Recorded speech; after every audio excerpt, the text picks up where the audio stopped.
Bienvenidos a este vídeo de circuitos en el cual hablaremos de los conceptos básicos necesarios para analizar circuitos y en concreto trabajaremos los conceptos de nudos, ramas y mallas.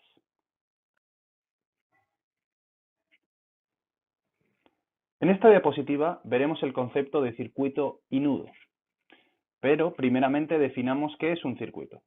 En general podemos decir que el circuito es un resultado de interconectar un conjunto de dispositivos circuitales pasivos y activos.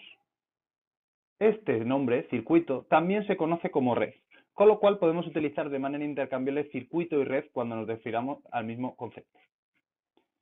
Los circuitos están compuestos de nudos y vamos a denominar a nudo a ese punto en el que confluyen dos o más dispositivos, aunque a efectos de análisis práctico solo vamos a considerar como nudos los puntos donde confluyan tres o más dispositivos. Veamos esto sobre un ejemplo.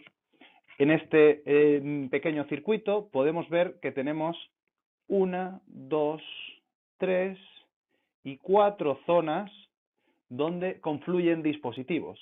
En la primera zona confluyen 2 dispositivos, en la segunda zona 3, en la tercera zona confluyen 4 y en la última zona confluyen 5 dispositivos. Estos nodos o nudos lo que se les suele es poner un nombre, el nudo A, el nudo B, y el nudo C y el nudo D. Aspectos prácticos para análisis, para posteriores cosas que estudiemos en el contexto de esta asignatura, solamente utilizaremos los nudos B, C y D, debido a que son aquellos nudos que tienen mayor o igual que 3 elementos conectados. También es importante recalcar que los nudos son distintos, el nudo es distinto a, o no tiene por qué ser lo mismo que un punto físico. Por ejemplo, para el nudo D, vemos que tiene un cable, 2 cables, 3 cables, 4 cables, 5 cables. ¿Vale? Es decir, en el nudo D tenemos 5 cables. Es decir, hay 5 zonas en nuestro circuito que equivalen a un mismo nudo. Por otro lado, los circuitos contienen ramas. Vamos a definir una rama como un segmento de circuito que une dos nudos adyacentes. Este segmento puede contener uno o más dispositivos. Vamos a analizar la figura que hemos visto en la diapositiva anterior. En ella, lo primero que deberíamos poner son los nudos que hemos obtenido anteriormente. El nudo B, el nudo C y el nudo D. Os recuerdo que el nudo A hemos decidido no analizarlo porque solamente tiene dos dispositivos, este dispositivo y este dispositivo que están conectados a ese nudo, con lo cual no lo analizamos. Si analizásemos las ramas entre el nudo B y el nudo D, tendríamos una rama, ¿vale? Y tendríamos otra rama. Si analizásemos las ramas entre el nudo B y el nudo C, tendríamos otra rama por aquí.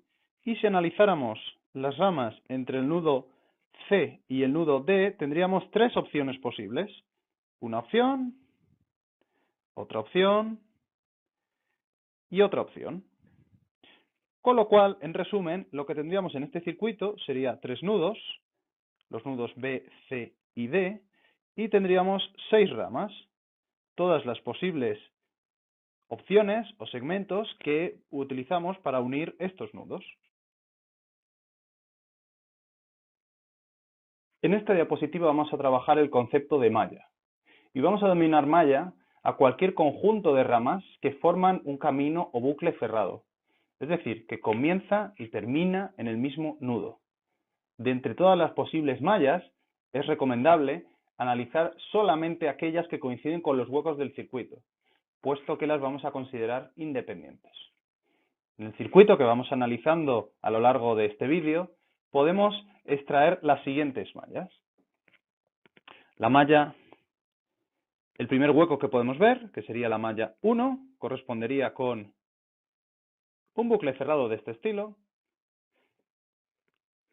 El segundo bucle cerrado que podríamos establecer sería la malla 2, en la cual tendríamos estos tres dispositivos. Podríamos establecer también otra malla, la malla 3, en la cual pondríamos estos dos dispositivos en conjunto, y podríamos establecer la última malla, que sería el hueco correspondiente a estos dos dispositivos. Es decir, nuestro circuito tendría 4 mallas. ¿Podríamos generar más mallas? Por supuesto, pero entonces ya no serían independientes. Es decir, por ejemplo, podríamos considerar que tenemos una malla que es de este tamaño, que sería una malla 5, pero la malla 5 no es independiente. Es decir, la malla 5, por ejemplo, podemos considerarla como la combinación de la malla 1 y la malla 2. Con lo cual,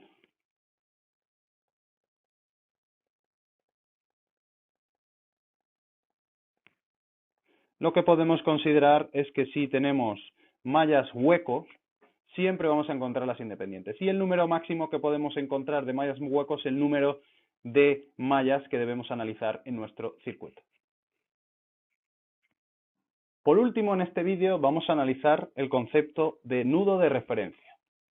La tensión es una variable que se mide entre dos puntos y nudos. Sin embargo, a menudo resulta útil expresar la tensión de cualquier punto con respecto a una misma referencia, como por ejemplo con la altura que se da referida al nivel del mar o del suelo. Este punto o nudo de referencia consideraremos que tiene tensión cero y se representará con cualquiera de los símbolos mostrados en esta diapositiva. Es decir, utilizaremos este punto o este punto para indicar que tiene una tensión cero. En concreto, ¿para qué nos servirá? Pues una vez identificada esta referencia, nos será posible hallar la tensión de un punto o la tensión de nudo, que implícitamente nos indicará la tensión entre ese nudo y el de referencia.